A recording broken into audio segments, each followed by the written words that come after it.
Okay, hi, I'm Paul Diane, that's me down in the bottom right-hand corner. I'm a sales engineer with InterSystems, and today I'm going to talk about how we can achieve zero or minimal downtime in business-critical applications when upgrading Cache or Ensemble, or your application based on Cache or Ensemble. If you have any questions, we will have some time for questions at the end of the session.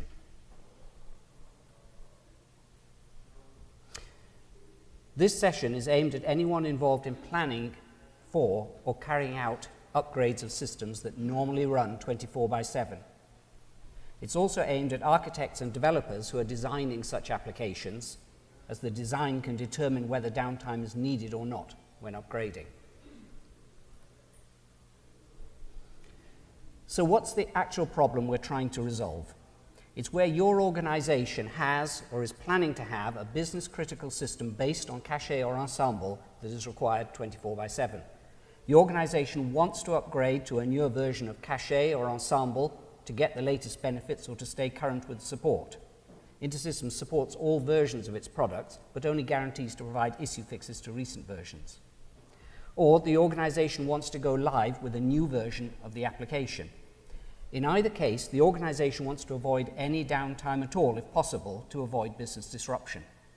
If downtime can't be avoided, the organization wants to make sure the system is down for as short a time as possible to minimize the disruption to the business, and that it knows how long that downtime will be so that it can plan and communicate the extent of the disruption to the users.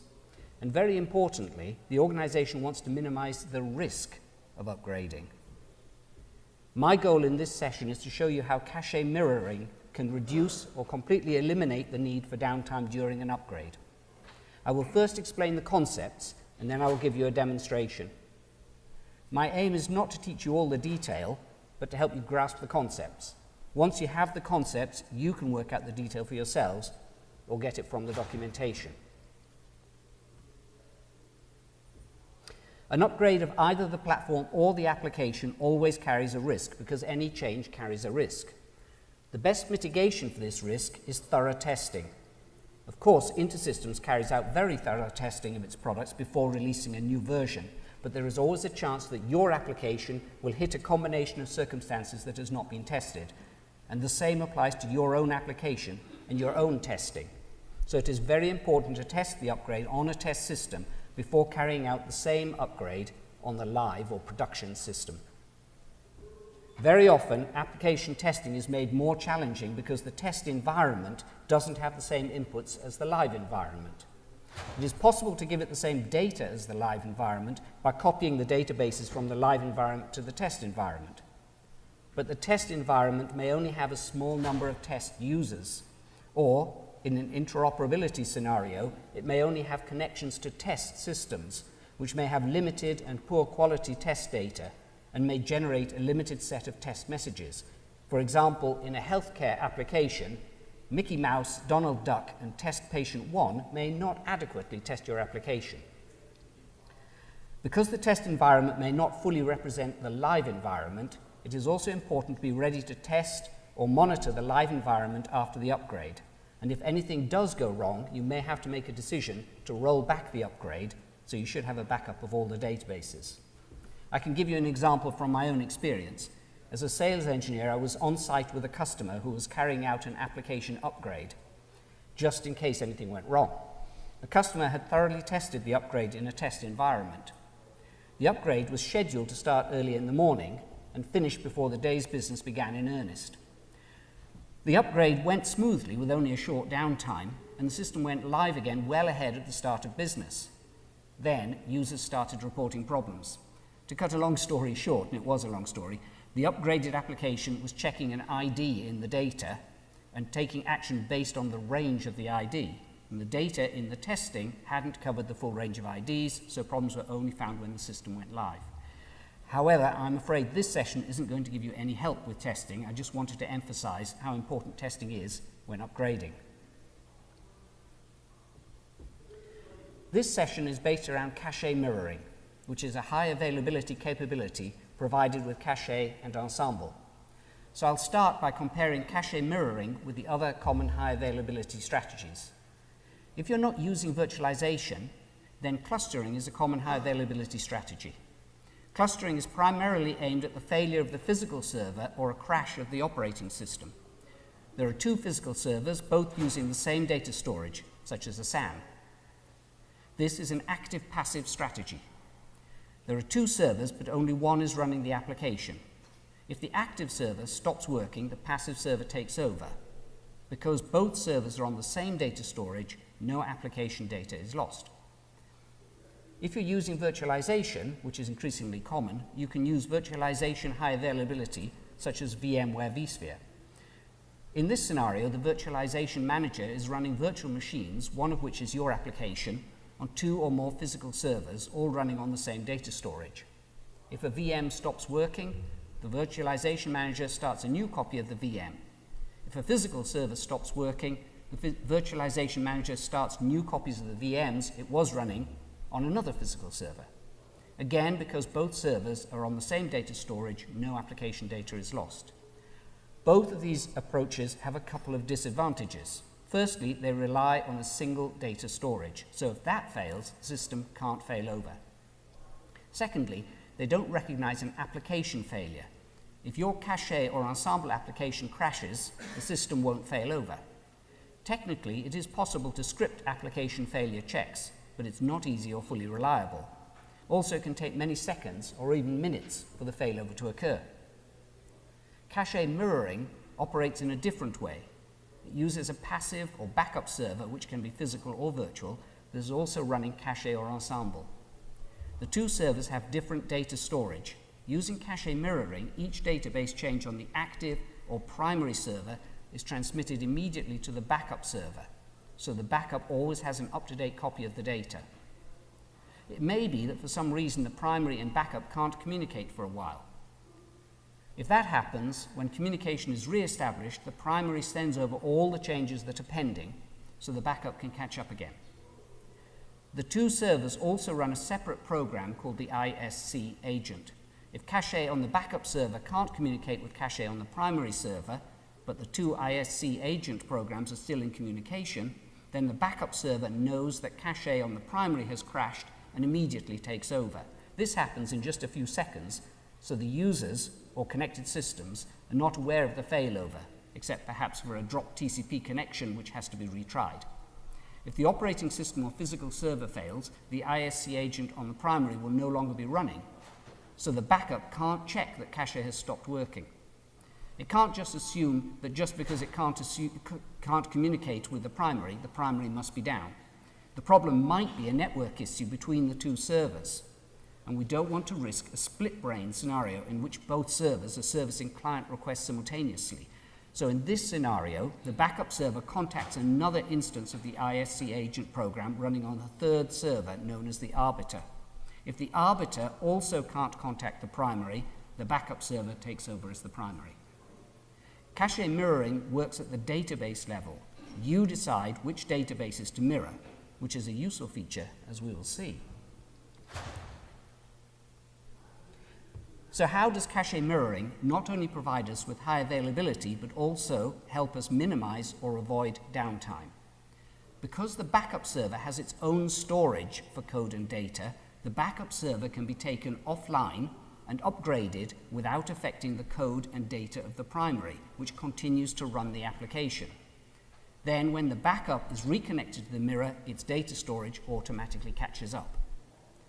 Now we can promote the backup to be the active member and upgrade what was the primary. The mirror uses a virtual IP address. Whichever server is the primary takes over the virtual IP address, so a client connecting on the virtual IP address always connects to the current primary. This means that we've had no downtime and the clients weren't even aware of the failover.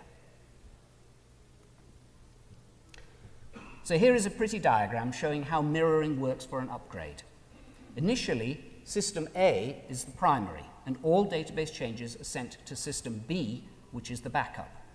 Notice that as far as code on system B is concerned, the mirrored databases on system B are read-only, because they are being synchronized from system A. In this condition, we can upgrade system B.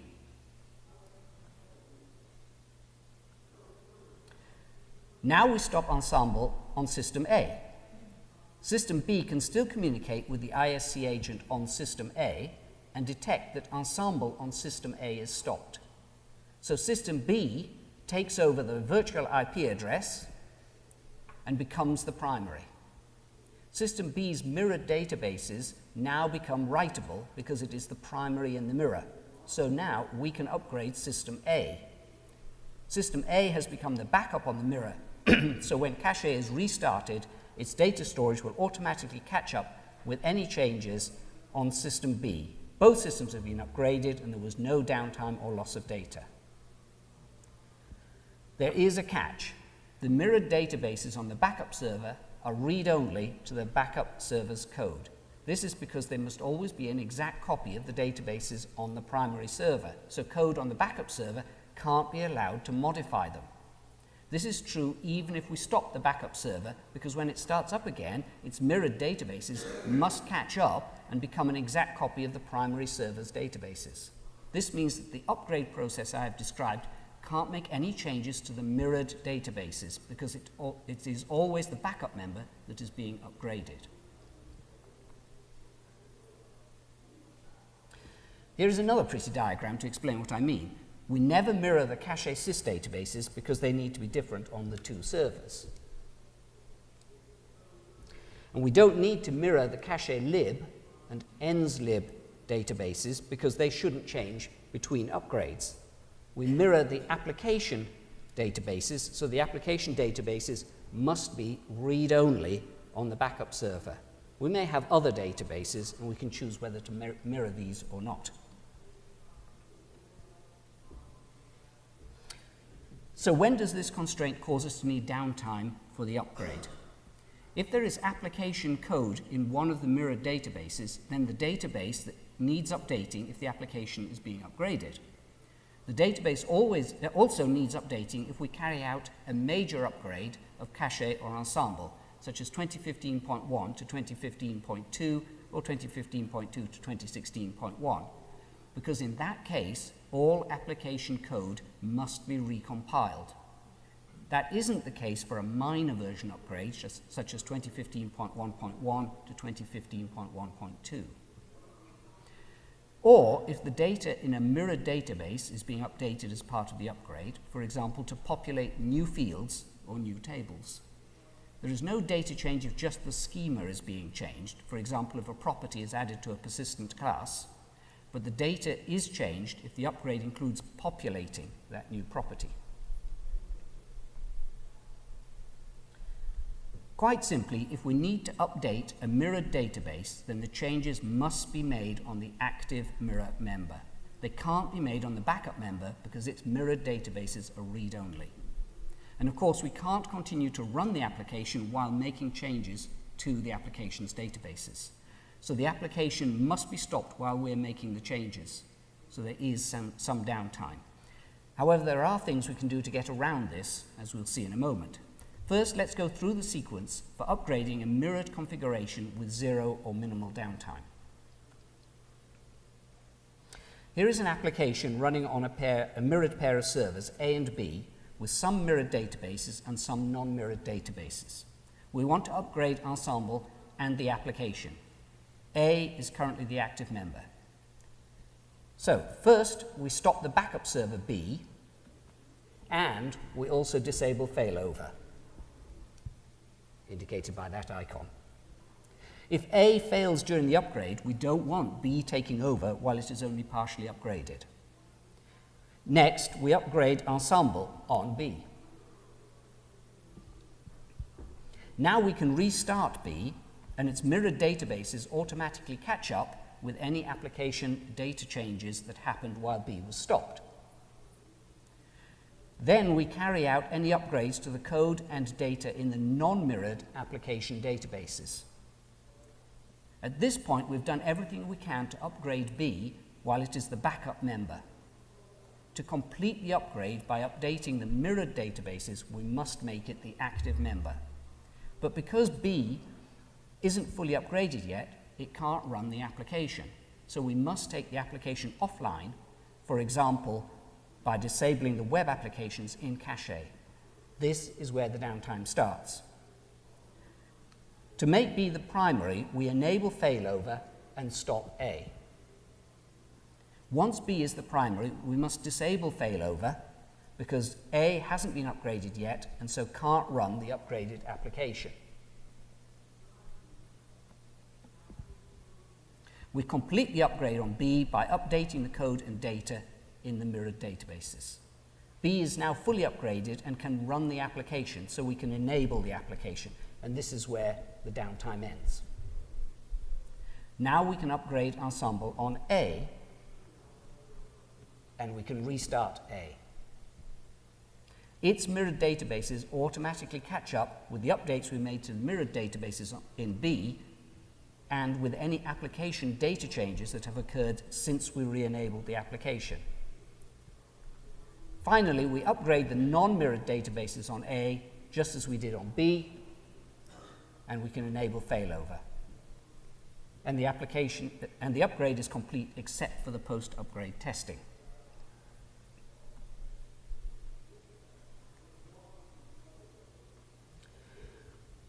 Mirroring only synchronizes the code and data in the mirrored databases. So when we're upgrading Ensemble or our application, there may be some post-upgrade steps to carry out before a system is ready to take over the application. These steps must cover any updates that are not part of the Ensemble upgrade or stored in the databases. Here are the most common examples. Upgrade any application files that reside on the web server, particularly if the web server is a separate server. Upgrade the CSP Gateway DLL or SO on the web server if the application is using a separate web server to the built-in Cache web server. Make any necessary updates to the client computers, such as upgrading Cache Studio on the developers' machines. This can be done after the application's gone live again. How can we reduce or remove the need for downtime in this process? The key is that upgrading mirrored databases requires downtime. So if we can avoid upgrading mirrored databases, we can avoid downtime. The application code doesn't normally change between upgrades, so it doesn't need to be mirrored.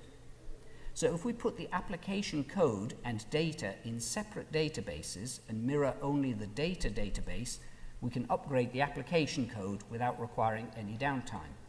Then we only need downtime if the data needs to be updated. This does mean that we must upgrade the application code manually on both servers, rather than having the mirror automatically propagate the upgrade, but that may be considered a small price to pay to avoid or reduce downtime. This is one of the reasons why, from Ensemble 2015.1 onwards, the namespace wizard makes it easy to create separate code and data databases for a namespace. The process of compiling an Ensemble production and some of the components of an Ensemble production generates some data in the database of the production's namespace. Because we must recompile all application code following a major version upgrade, this means that a major Ensemble upgrade always requires some downtime. Most of the recompilation is done automatically. Ensemble detects when the server becomes the mirror primary for the first time after a major upgrade and recompiles the classes that generate data. The exception is the production classes themselves. They have to be recompiled manually. There may be other elements of the upgrade that affect the data databases and so require downtime. And some parts of the data update may take a significant amount of time, such as rebuilding the indices on a large table, which can take many minutes. You should be able to get an estimate of the time required when you run the upgrade in your test environment. All of this needs to go into your upgrade plan and your calculation of the downtime. Now let's run through a simple demo. In this demo, because time is limited, we will just upgrade the application. We won't upgrade Ensemble itself. See if you can spot the deliberate mistakes as I run through the demo, and notice that this demo is the only cheese-themed demo at this global summit.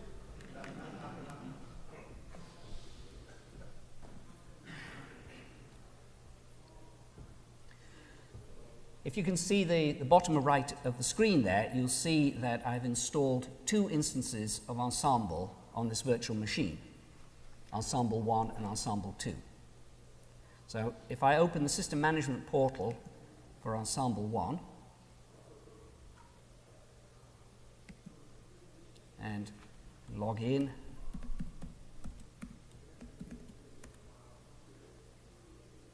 and navigate to the namespaces, you see that I have a namespace here, My App, because I'm very imaginative, where the application has got its code and data. And if I open that up, we can see that I've got separate databases for the data and the code. Now let's open the application, which I've called Cheese1. This is on Ensemble 1. This application is a very simple application that just allows us to record different types of cheese. If I open the same application on Ensemble 2, which is currently the mirror backup member, hang on, that's the bit that I forgot there. I need to show you the mirror monitor. So you can see that this is a mirrored configuration. There we go. So you can see that Ensemble 1 is the primary and Ensemble 2 is the backup.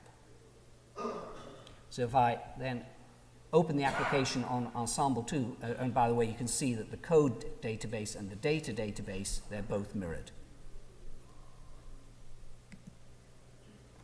Log into Ensemble 2. And you can see that it has got exactly the same application with exactly the same data in it.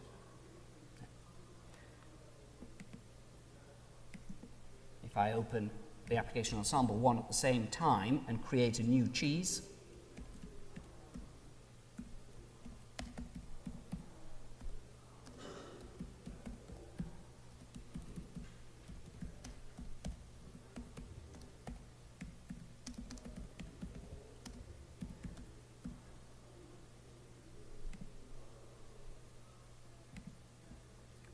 save the new cheese, you see it appears in the list. If I go back to the application Ensemble 2 and refresh the page, the new cheese appears because mirroring has automatically replicated the data in Ensemble 1 over to Ensemble 2. Go back to Ensemble 2, let's try entering in Ensemble 2, we'll try entering a new cheese in Ensemble 2.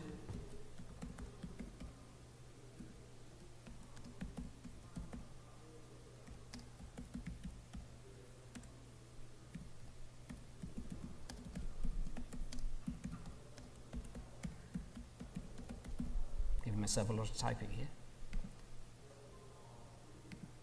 And what's going to happen?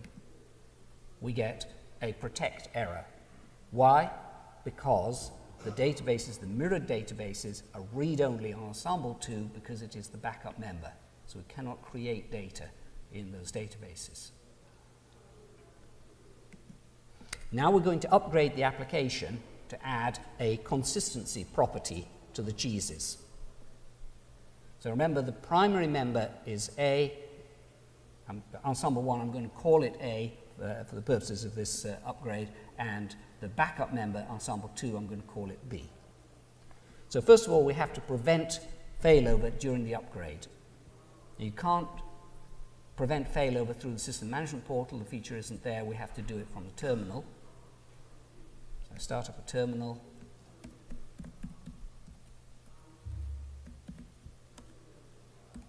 Change to the %sys namespace, and now I can run the mirror routine.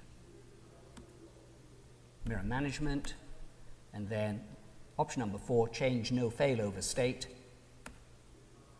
So I'm now going to say no failover, because while we're upgrading B, B will be in a partially upgraded state. We don't want, if A crashes, we do not want to fail over to B. We'll just have to lose the application for that time.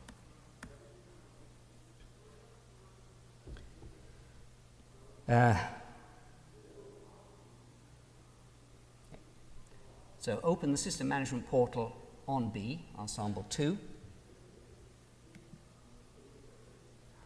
And I'm going to now import the new application.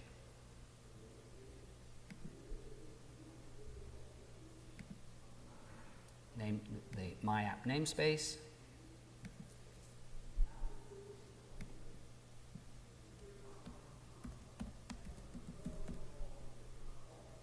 Browse to the XML file.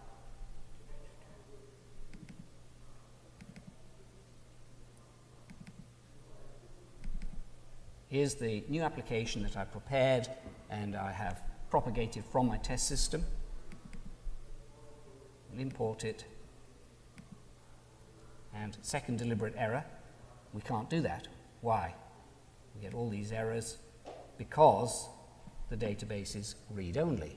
It's the mirrored database. Remember, we have mirroring on both the my app data code database and data database. So if we want to upgrade the code and the code database is mirrored, then we would have to do the upgrade of the code on the primary. So to minimize the downtime, what we'll do instead is disconnect the code database from the mirror, and then we'll be able to upgrade the code on the backup member. Okay. So we have to do that on both systems.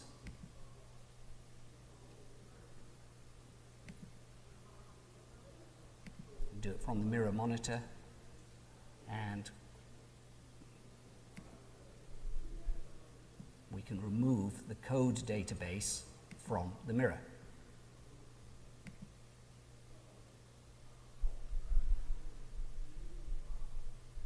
Now I do it on the backup member as well.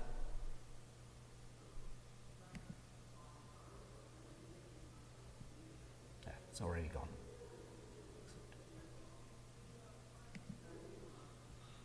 Just check. I had it the wrong way around, didn't I? I was doing it on 2 first.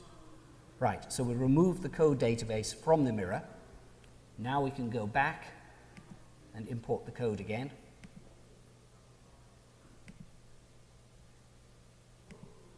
Into the my app namespace.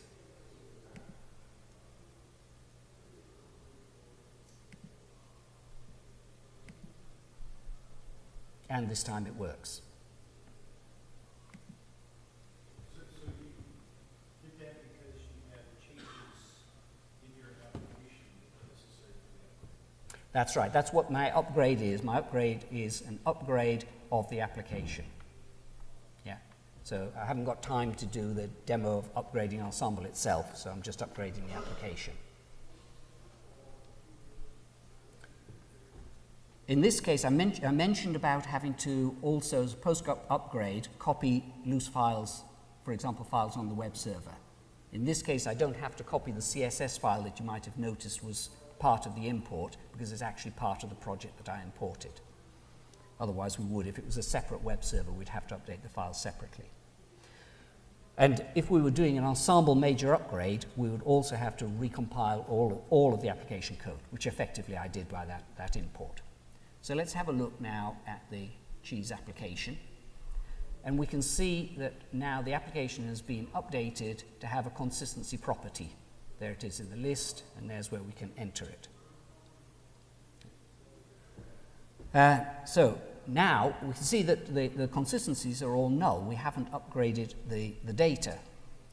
So if there were no requirement to upgrade the data database with the data to fill consistencies, and only the schema has changed, then we didn't affect the data database. Now I'm going to update the consistencies. So I've got a little Zen page to do that here. I'm going to update the consistencies on the backup member, Ensemble 2, my B instance, and I get a fatal error, because again, the data database on the backup member is read-only. I can't upgrade the data. So at this point, to upgrade the data, I've got to make B, Ensemble 2, I've got to make it the primary so that the data can be updated in its database. So this is where the downtime has to start, because until B has been fully upgraded, it can't run the application.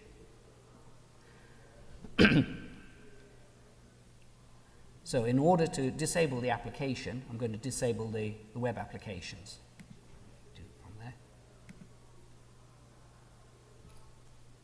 System administration, security, applications, web applications. There's the My App web application, so I can disable the web application. That's it disabled on the primary, so now the application has stopped. Hopefully my users don't suddenly find that out just because I stopped the application. I should have notified them beforehand, unless I just want them to be surprised. And then on the backup member, I do the same thing.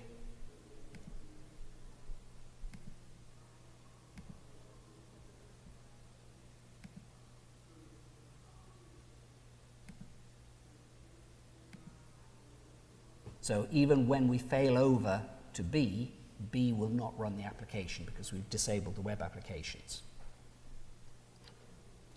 Now I have to clear the no failover that I set up before.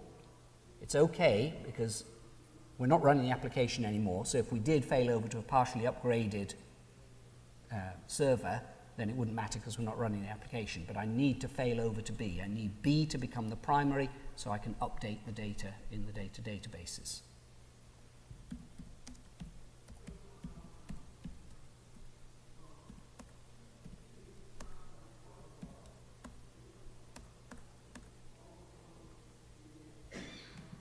So if we now go to the mirror monitor, it doesn't matter which one we do it on.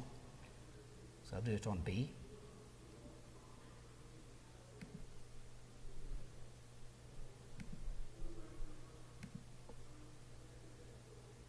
I can watch while I restart A.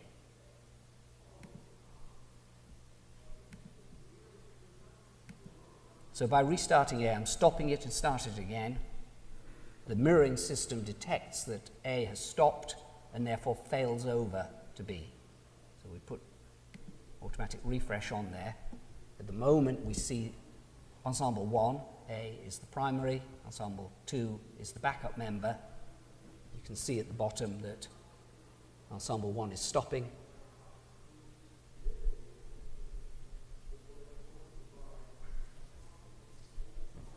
In a few moments it will fail over the mirror. There we go. It's in transition now. It says Ensemble 1 is down, Ensemble 2 is becoming the primary.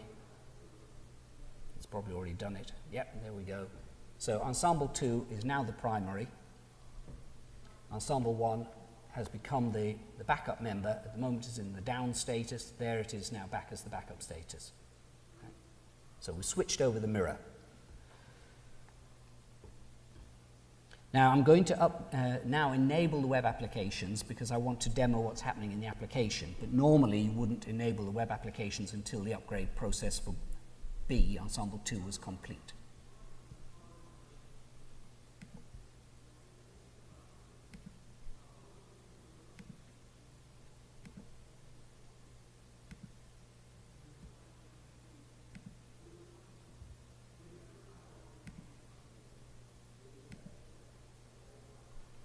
So I've enabled it on, on 2. I have to log in again on Ensemble 1 because it stopped and restarted.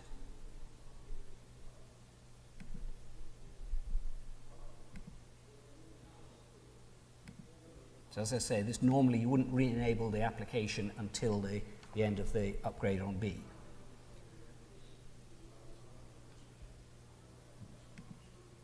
So now if I open the cheese application on Ensemble 2, remember Ensemble 2 is now the primary. Let's try adding a cheese there.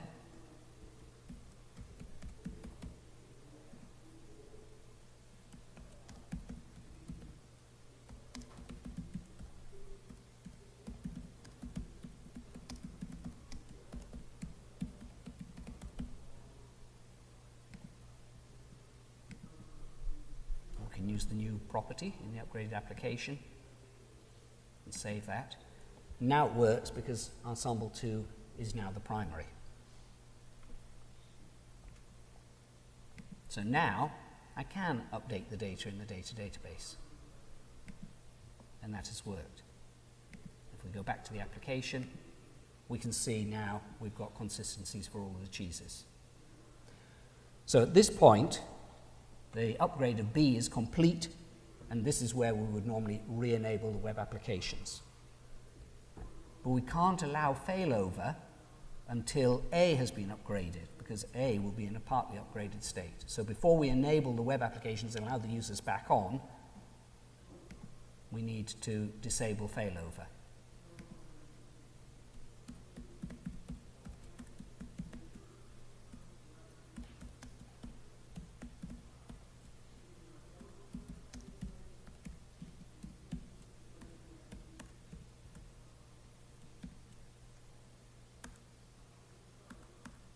So failover is now disabled. We can now upgrade A. So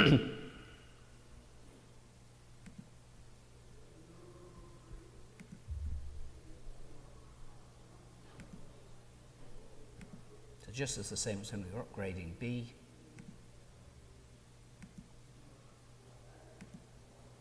Import the XML file.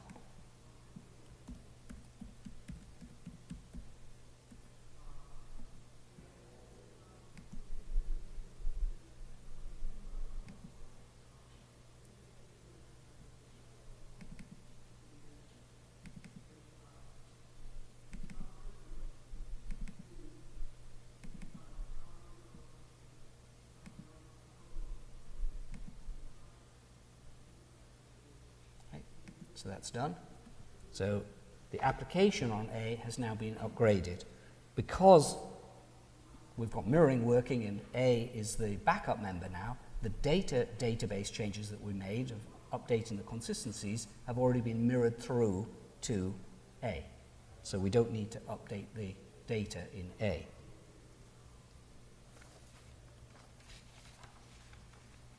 So at this point, A has been fully upgraded because we don't need to upgrade the data in the data database. It's all been done through mirror, and we can now allow failover.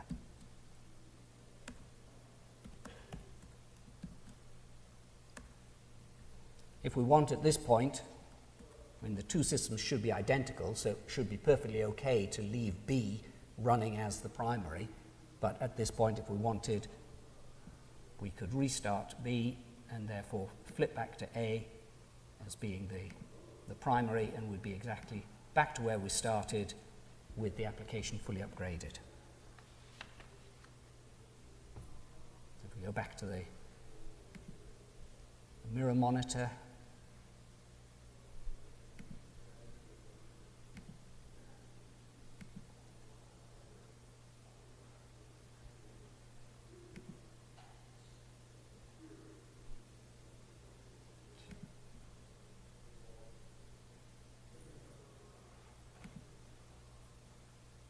so we can see that A has become the primary again, B is restarting. In a few seconds it will have become the backup member again. There we are, backup, active, caught up. So that's the end of the upgrade.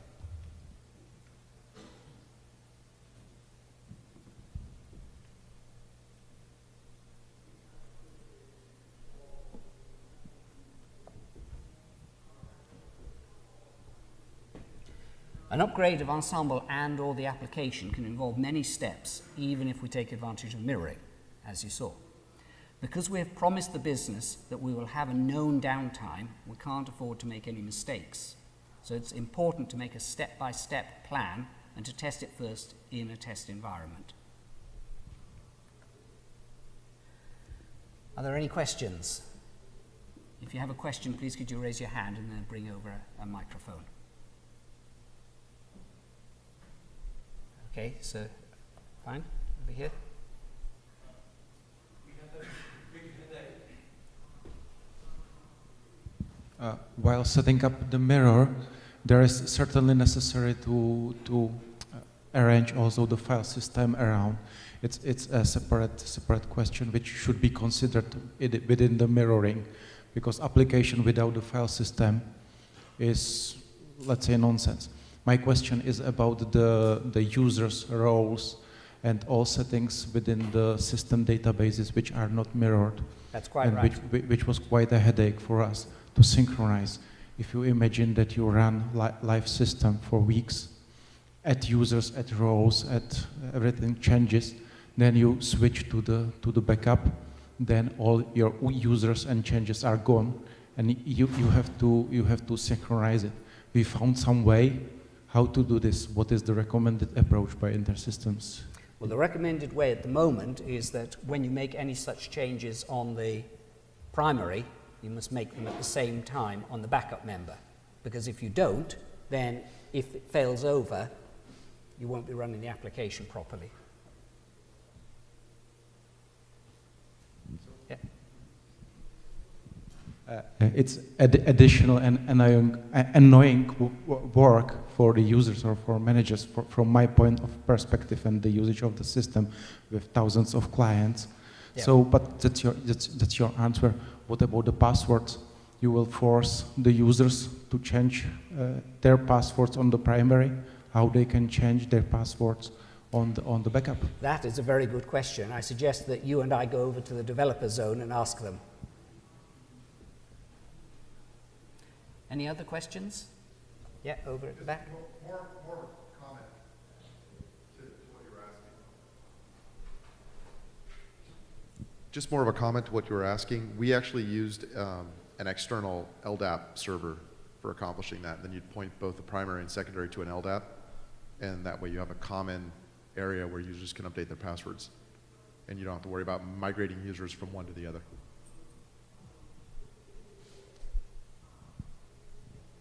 Any other questions? Okay, thank you. So if you've been to any of the other sessions, this slide will look familiar.